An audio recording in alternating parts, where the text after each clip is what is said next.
Hello, everybody, and thanks for tuning in to another episode of The Warehouse. I'm your host, Josh Johnson, and today, like every other day, we're joined by a special guest. We are joined by Stacy Brown Jr., filmmaker and skunk ape researcher. Hey, Stacy, thanks for joining us. Hey, thank you for having me on, bud.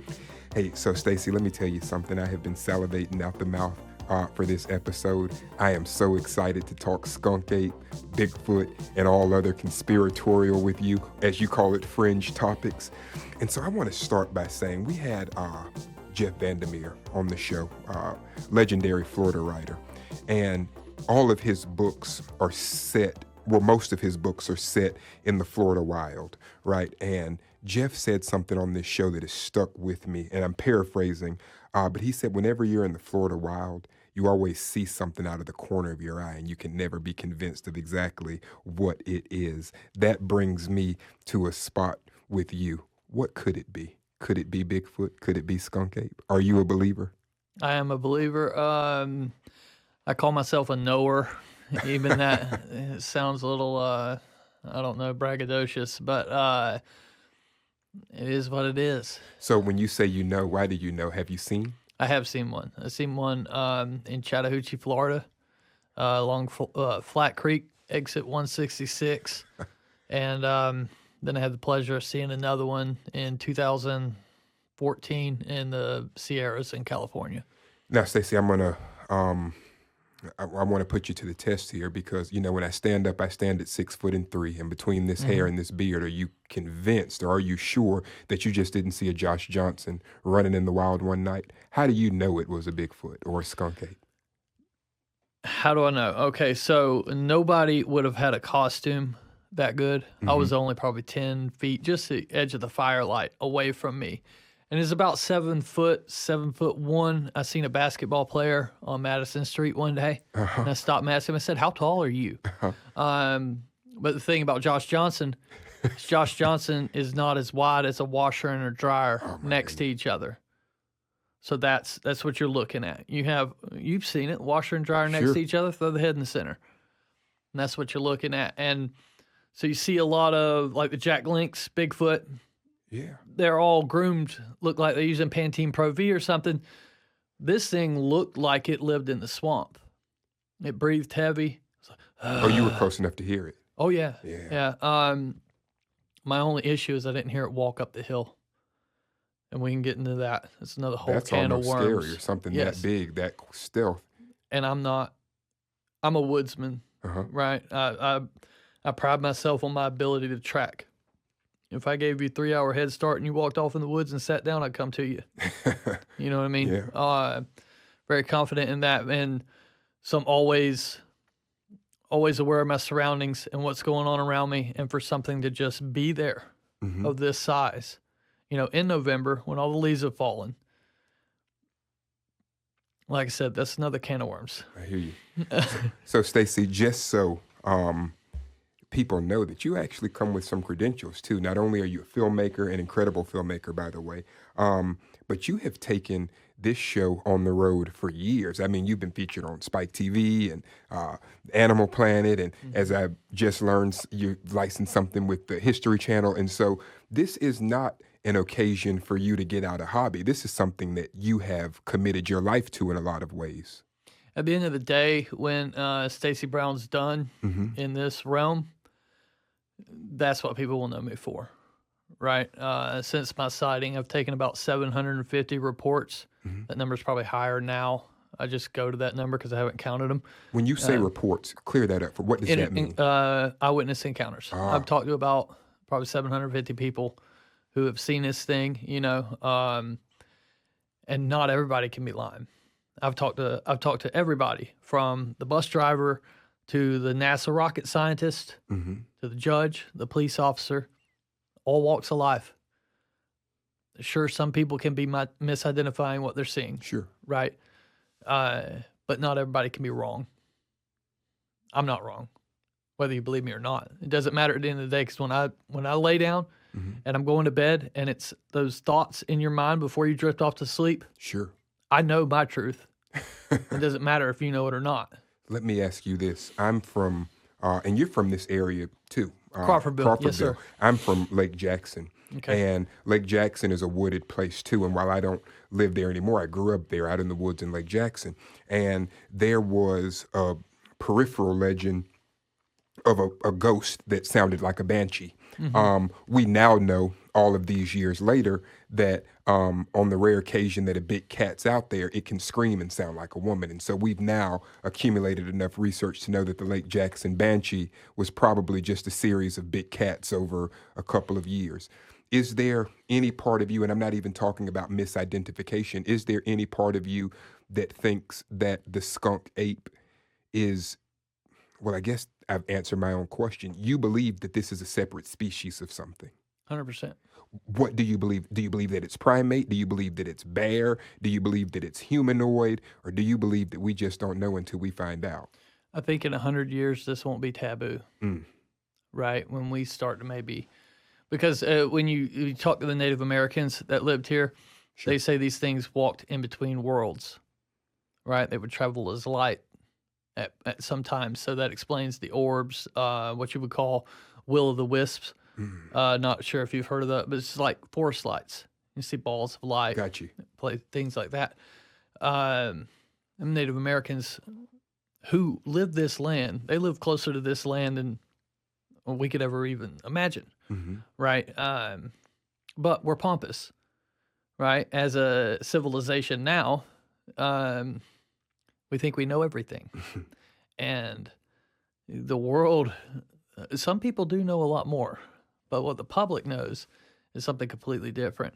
And if I had to guess, it would just be another, humanoid species like us, because I honestly think there was a book called, what was the book? It was a book about Neanderthals that I read, and I can't remember the name of it, but, I can't remember the name of it. Anyways, they described Neanderthal completely different than what you would think of the Geico caveman or whatever. They talked about an animal covered in hair from head to toe, right? With something in their eyes called a tapetum lucidum.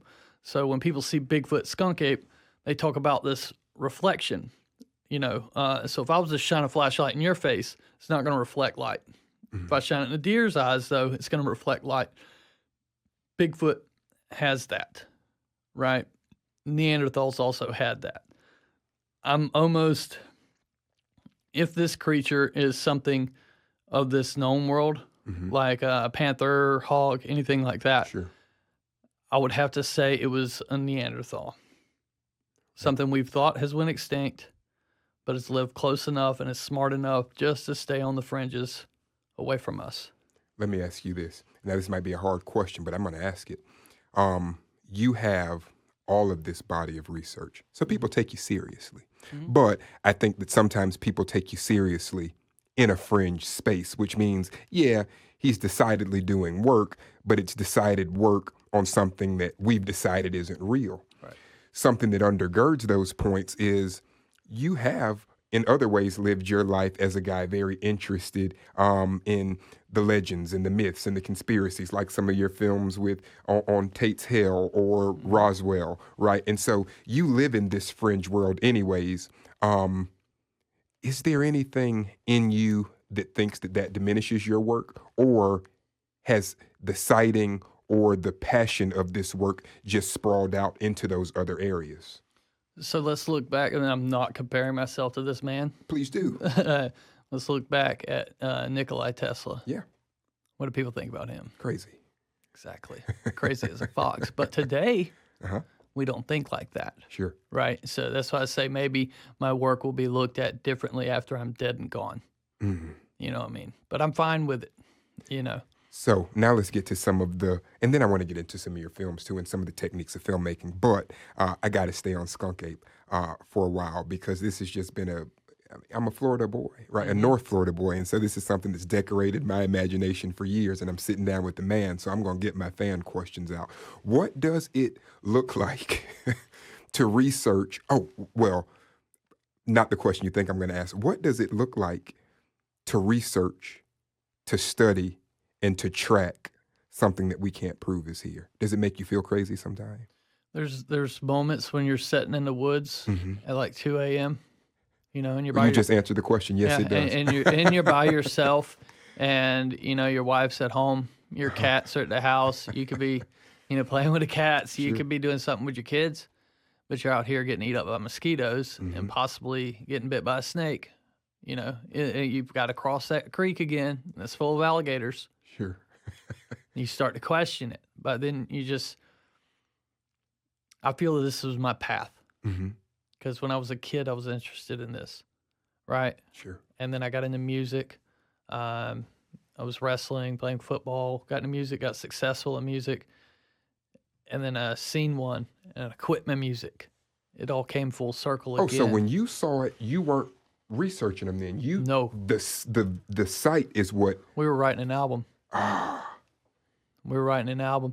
The place we saw it, they were on Finding Bigfoot.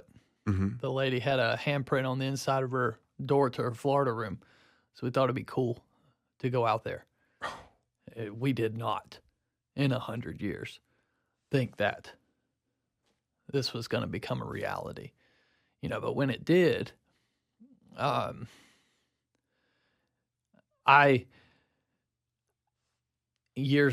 couple years later, I took it as a religious kind of a discipline, a disciple of this work. God guiding me back to where I was meant to be, where I was the whole time. I strayed off my path, and people can, that turns people off when you say those kinds of things. But I grew up underneath a Southern Baptist preacher, my father, and he used to say, everything you see is a shadow cast by that which you don't see. One Christmas, my brother got a four-wheeler, a cherry red four-wheeler, and me and Joey took that four-wheeler everywhere. I would sit on the back of it. I'm 5 years younger. One day, now, again, I don't know if it was my bigger brother animating my imagination, but we saw something that as grown men, we still talk about whenever he's in town for Thanksgiving. I don't even want to say it because some people take me seriously, and you've yanked the conspiratorial out of me, but I did see something that looked like a man with the legs of a horse. But now I don't know if this is him padding it. To that point, how much have the stories that you've heard about Bigfoot maybe clouded your own sound judgment on these treks? So with Bigfooting, okay, so people have been into Bigfooting since the 60s, since the Patterson film. Yeah. Right. And I really went into it. When I saw one, there was a thing called BigfootForums.com. I got on there and I started reading stuff from the Bigfoot community. They're bickering amongst each other. They've all got this certain way that you're supposed to do things. But I realized, I was like, none of these people could actually hunt a real animal. You know what I mean? I'm pretty good at that. So I was like, I'm going to have this sewed up in 6 months. You know what I mean? So even from that moment, I tried to not let the outside noise, because there's a thing called, gee whiz. Anyways, it's when there's an idea on the table already, you can't take your eyes off of it. You know what I mean? You're just stuck on that idea. So I kind of, even though I hear the reports and I take the reports, I know that these reports to me fall into 4 categories. Misidentification, straight up lying, okay? Schizophrenia, it's a real thing. Sure. Right? So they may have saw it. Sure. And then people that are telling the truth. And so I got 750 reports with only probably about 5% of those people are telling the truth in my eyes. I could be wrong on that number, but you'll hear things like, oh, Bigfoot left me this rock, or some things that are just crazy even for me, but I don't dismiss them. It just hasn't happened to me. Sure. Once it happens to me, I'll buy in. Just like I said with Bigfoot. I wasn't bought in. I thought it was cool. And then for whatever reason, there it was. So I have no choice. I can look away. I can get rid of it. The guy that was with me, he doesn't want nothing to do with it anymore. You know what I mean? I went the other route. My dad, once he caught his footage, he was done. Once he proved it to him, he's done. No more for him. He didn't want to be out there. He's like, this thing could kill us. Well, so, I mean, that's the perfect segue to my next question. Sometimes people say, that information is poison, because once you know, you can never unknow. Knowing, from your point of view, knowing that the skunk ape or the Bigfoot is real, doesn't that kind of inform your life? I mean, why are you still going out in the woods then, man? If you've seen this thing, shouldn't you? Don't you want to stay away from it? No, because I think the Creator gave me a gift to see it. Right? I think it was there for a reason for me to see it, and I don't take that lightly. Right? Yes. So that's something I'm going to continue to push, just on that sole thought right there. Sure. You know what I mean? So let me ask you this, because your talents are many and vast, and as a filmmaker, I mean, at this year's Tallahassee Film Fest, I thought that Tate was just one of the, I mean, they were all great films. I love the Tallahassee Film Festival. As a matter of fact, I'm a huge supporter. But Tate was really done, like I told you after our conversation in the parking lot. It was a story that we have all heard before, but it was done in such a unique and original way that you breathed life back into a story that I had heard 100 times. Do you plan to do something, or have you already done something like that for the skunk ape or Bigfoot? So, my most recent film, The Journey to Belief. I was done doing Bigfoot films, right? Didn't want to do no more. I wanted to kind of distance myself from that crowd because I love filmmaking. That's my passion. That's what I'd love to do for my job, right? And hopefully one day. But my partner, he said, "Hey, can you prove to me Bigfoot's real?" Because he's a Reddit troll skeptic, right? And I was like, wow, what a great idea. I was like, so I lined up 13 eyewitnesses. We went and did a document dive with the state, and trying to get a light bulb to kick on to him. Then we went and spent boots on the ground. So that 4-part series, I took a skeptic, and this is the only way I'll ever make Bigfoot films from now on, is if I don't want to make them for people who believe. There's no point. I need to make them for the other people. The people that are sitting there on the couch, they may be interested, they may be bored, but when they watch it, I want them to go, maybe. That dude's not crazy. You know what I mean? Life for you is a pursuit of proving your own sanity. Yes. But you do it in an incredible way. Before we close, I want to ask you this question, and I'm sure that it's a question that you maybe get a lot or often enough. Do you anticipate that you'll ever see another one? I do. Okay, so if you think of my success rate, I probably got close to 1,000 nights in the swamp looking for this creature. And my success rate is about 2%, 2, maybe 3. Yeah. Right? I really hope that I'll see another one. I've had other encounters where I haven't seen it, but I know that's what it was. Right? Oh, you could feel the presence or hear the noise, or yes. I got you. Those are often more terrifying than when I've actually seen it. I would imagine. When I've seen it, it's just kind of staring at you, and then it walks away.